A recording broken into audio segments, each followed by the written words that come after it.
Good morning. My name's Graham Cubitt, and I'm here Facebook Live from my home office. Happy to be a part of this conversation and just share some updates from what's happening here with Indwell, as we've, like many people, have switched to working from home here in my home office, aka the dining room, and trying to figure out how to take everything that we've known from working together as a team in one place or on different sites to now working in many different places across Hamilton and across this region. We've had a lot of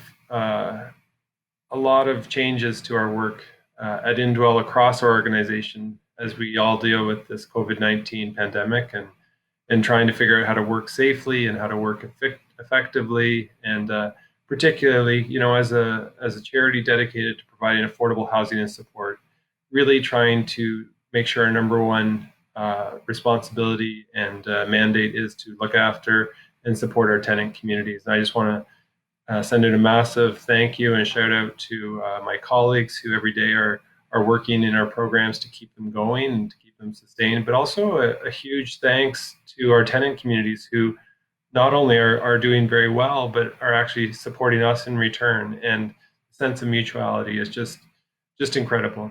It's a real testament to what the power of community means to all of us being in this together, as we hear so often now. It's about 6 weeks now, I guess, since the world changed for all of us, here in Ontario anyway, and we realized we needed to take the COVID-19 situation very seriously. It's been impacting our day-to-day work, obviously, and those of us who were working out of our resource center in Hamilton, none of us are working out of our resource center anymore. We've all shifted to home. For our programs, our staff are still running those programs and still working hard, but our development team and our facilities management team have shifted in different ways to now looking after the programs we have under construction. The number one guideline we follow, obviously, is directives from our province of Ontario, and the medical officer of health.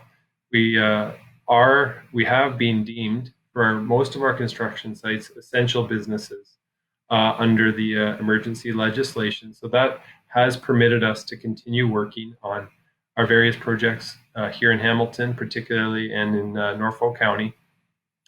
So I'll give a little bit of an update on that. But it's been very good to work closely with our general contractor, Skiltice Construction, and my colleague Peter, who's our construction manager, is in touch with them every day.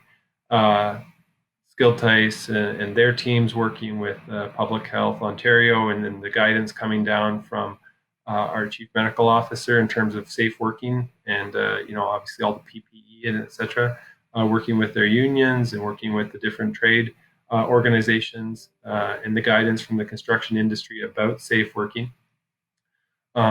Social distancing is not just something we're supposed to be doing on the sidewalks, obviously, or spending time sticking close to home, but for our construction projects, also how to make sure that we're not working in close or confined spaces, or if that is necessary, making sure, obviously, the right personal protective equipment is used. So whether it's face masks, obviously gloves and things would be key when necessary in those situations. But fortunately, most of the sites all the sites that we have continuing right now, Houston Street Baptist Church at 500 James here in Hamilton, for instance, that one, we're making great progress towards our scheduled occupancy, which would be this summer, so sometime in July probably. We're at the stage where being able to continue working there, a lot of the trades are actually at a stage in the project where, your drywall taper, you can be working separately very easily. The building has 45 apartments, and the main church space is obviously. So there's lots of space in the building to have trades working independently. We also are making progress down at McQueston Lofts. That's a project at our Parkdale Landing location in East Hamilton. That project has 50 apartments, and it's also deemed an essential workplace under the legislation. So work is continuing there. we're at a stage right now where a lot of the windows are going in, and the drywall, fire stopping drywall is going in. Framers are on site, electricians and HVAC mechanical contractors. Um, it's the insulation is starting to go on the building, and we're actually looking towards sort of the end of the month for our first air tightness test. Air tightness testing is relatively uncommon in the construction industry, but a couple of years ago we made the decision to build all of our projects to a high performance, low energy standard called passive house. And so passive house buildings require that air tightness testing be done at different stages in construction to just make sure the building isn't functionally a great big sieve that just leaks all of its energy or all of its air through the building envelope. So at the end of the month, we'll be doing the first air tightness test at McQueston Lofts. We just finished that. Pardon me. We just did the air tightness test for 500 James a couple weeks ago, and we're extremely pleased with the result. We have to hit 0.6 air changes per hour at 60 pascals, the technical standard for passive house, and we actually came in at 0.12 air changes per hour. So about 80% below what we need to hit, and that was a phenomenal result. We weren't actually sure if another building in Canada had hit that kind of level of air tightness, just due to the exceptional work that our trades and under the supervision of Skill Tice were able to do for that building. The key thing with air tightness, of course, is to match that with a very high performance ventilation system. You can't just seal a building up and have it be livable or have it stay livable. So the high performance energy recovery ventilators and different systems to make sure that there's high quality air inside that building once it's constructed, that's all going in. The really neat thing this is kind of a tangent, I guess, but that's happened over the last few years as Indwell and other builders and developers have been using the passive house standards, that a lot more technology has actually become readily available in Canada. So 2, 3, 5 years ago, many of these technologies weren't really available from Canadian manufacturers, but now we're able to get Canadian-made windows. We're able to get Canadian-made ERVs and other things that meet the passive house requirements that are made right here in Ontario. So we're working with Swigon, that's out of Markham. We're using windows on our new Lakeshore project that are coming from inline fiberglass that's in Etobicoke. And many of these other products are actually made right here in this region, which is pretty exciting. So not only leading on the energy efficiency front, but really trying to make sure that our buildings have a positive impact on our local economy here.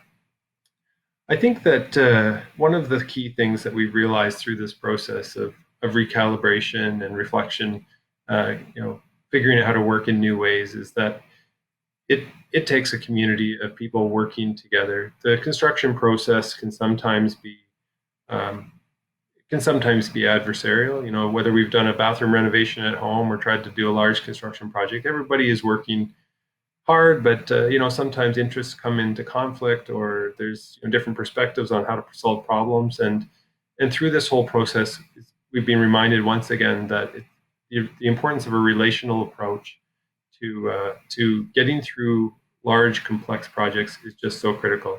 And that, from the level of safety and working safely, in order to keep our sites open, we have to have the routine hand washing, have the disinfecting, so every tool gets wiped down, every machine that gets operated gets cleaned. All of those facilities stay routinely attended to, which actually makes a better construction site in the end. Overall, it makes a safer construction site for everyone. And so there's real value in actually taking these steps and thinking through how to work more safely, which is a great result, sort of an unintended result, I guess, but a great result of the focus we've had to put on making sure that our sites can stay open. We're excited that that kind of level of cooperation is even, opening up new ways of working with the municipalities that we're part of.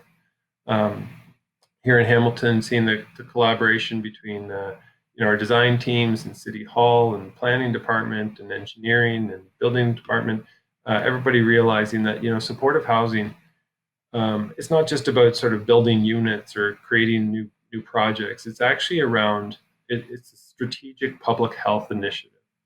How much of our attention has been related to you know finding emergency responses to homelessness. In Hamilton here, we've opened up Cops Coliseum or First Ontario Place, our big arena, as sort of an emergency overflow shelter. We have people staying in hotels. We've taken sort of drastic measures, important and necessary measures to find people who are homeless or very, very precarious, stable places to self-isolate, etc. But in the long run, actually building affordable and supported housing is an extremely cost-effective and very stable, very hospitable way to have long-term solutions for this. And we're seeing that realization kind of, we've all kind of known that, but what does it mean to actually work in new ways to collaborate to achieve the outcomes that we want?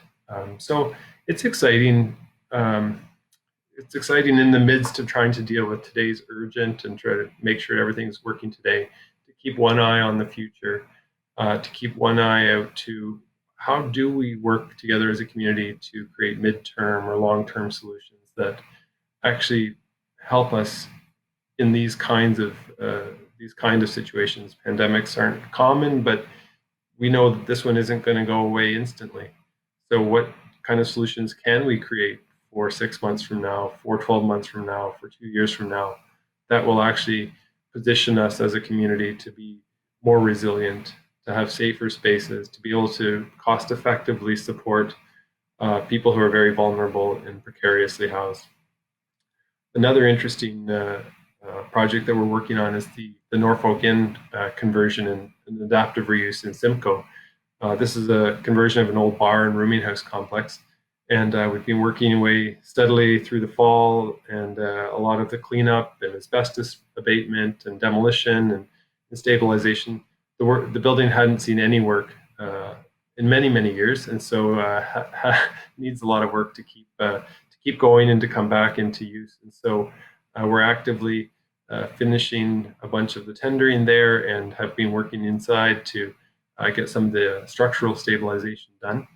We're very shortly going to be moving into more visible things as we start working on replacing the roof there and get going on a lot more vigorous renovations. It's this is National Volunteer Week, and one of the things that we've appreciated over the years is the number of volunteers who actually sustain Indwell's work and really add capacity and vibrancy and depth and nuance to the supports that we can offer. On our Facebook page, we've been featuring a bunch of those volunteers. It's a great way to get involved with the Indwell community, and a huge thanks to everybody who's a part of our Indwell family, our Indwell community as a volunteer or in different ways. And so huge thanks to you. Unfortunately, right now we're not able to take too many volunteers on site or in-house, or it's been a little bit harder to onboard during this COVID period. But do reach out if you're interested in volunteering. I know a lot of our PPE, a lot of folks are making masks and gowns and such. And so everybody who's a sewer, thank you. Thank you for helping us stay safe and our tenants stay safe. Thank you for the huge support many of you have offered in terms of food security and helping our tenants, communities, access food. Right now, food banks and many other food services are shut down, and so thank you to everybody who's contributed in some way to our food programs. The COVID crisis doesn't take away the housing crisis that our communities are experiencing. It doesn't take away the climate crisis that we're experiencing. And so it's an interesting time for us right now to, as I was saying earlier, look to the future to see the solutions that are possible based on what we know now, and what we know even from the experience of the last 6 months or 6 weeks is helping to inform those things. We know that Canadians are coming together in new and interesting and dynamic ways around sort of reaching out to each other. Sometimes it's just a phone call, in other ways it's donations. And in the last few weeks, we've actually had a few people calling and saying, what would it look like to structurally change how we do and how we develop affordable housing and provide supports, and what would it look like to move the needle on these issues of homelessness and housing instability that actually every community in Ontario is facing. If you know people, if maybe you are someone who is interested in sort of looking at that kind of perspective, we are working on ideas about how we can come alongside many more communities in new ways to build a significant amount of affordable housing. This this spring, well, I guess about a month from now, we're going to be taking ownership of St. Mark's Lutheran Church in downtown Kitchener. That's a new project in a new community for us. We worked with that congregation as it merged with two other Lutheran churches locally to figure out a way to use their surplus building. And we're going to be turning the St. Mark's Church into 40 new apartments. So that's an example of how a community's creativity is coming together, how our expertise is overlaying with that, and what will it look like for Waterloo Region and Indwell in the next few years? That's an exciting conversation for us. We're having the same kind of conversation in Mississauga as our first project is under construction there, or as we talk about more programs in London or St. Thomas. These are the first steps of imagination, I guess, in some respects, as we think together with communities about how to create more equitable, more sustainable, more resilient, and indeed more caring communities. So thanks for being a part of this conversation with us. Thanks for your inspiration as friends and allies of Indwell. And we just really, really, really appreciate the role that each of you play in our success and in our future. If there's other things that you're interested in following up on, feel free to give me a call. And look forward to connecting through Facebook and many other ways in the future. Take care, everybody.